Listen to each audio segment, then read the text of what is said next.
The launch of the World Bank Group's regional trade report was held in Colombo this morning.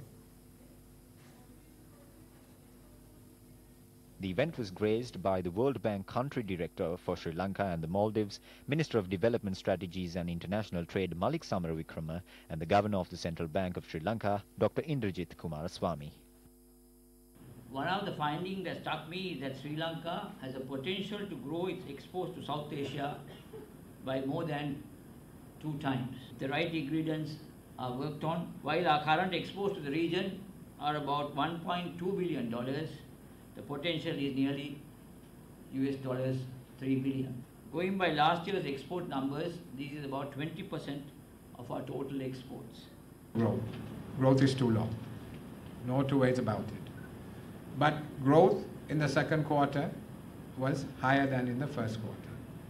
And the growth in the second half of the year is going to be higher than in the first half.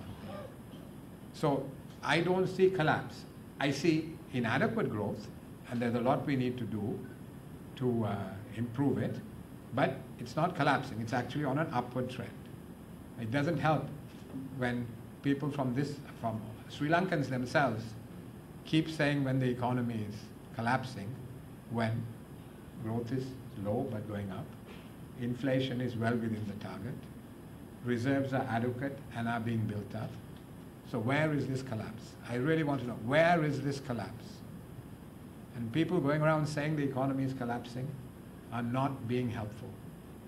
It is an extremely anti-nationalist thing to do, because they have to back it up with data. Back it up with data. By all means do that. But the data doesn't seem to indicate that. Is the economy truly doing fine?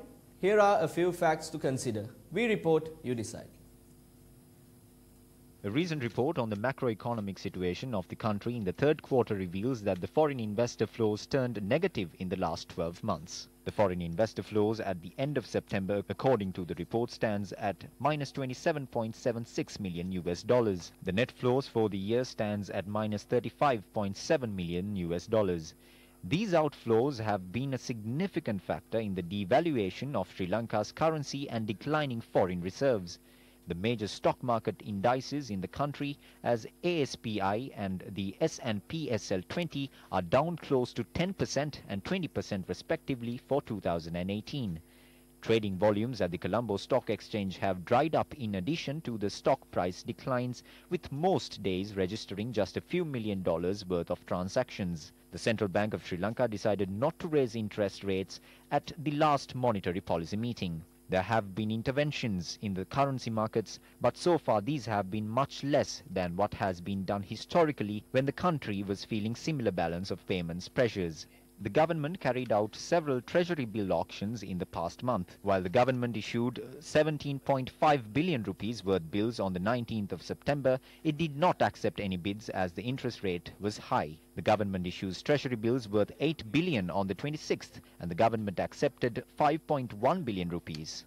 While the government offered 6 billion rupees again on the 3rd of October, the government did not accept any of it as the interest rates are high. Non-performing loans have increased to 3.6% by the end of August from 3.4% in July. The NPL volumes have increased by 58% to 255 billion rupees. Meanwhile, the Mirror Business reported today that the numbers show that banks have rescheduled some 155 billion worth loans during the first 8 months, so that their non-performing loans look smaller and the balance sheet more appealing.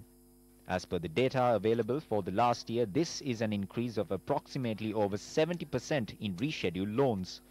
The central bank has said to have put the potential NPL ratio at 5.0% by the end of August, 140 basis points higher than the reported NPL ratio for the same period by the banks. Though views are expressed to say that the region is affected by the strengthening US dollar, thereby causing the currencies of the countries in the region to depreciate, historic data reveals that the Sri Lankan rupee has been performing below the Bangladeshi taka, the Vietnamese dong, Indian rupee, Philippine peso and the Malaysian ringgit. Wake up, Governor.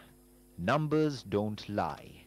You're an educated man from an illustrious family. The nation expected more from you.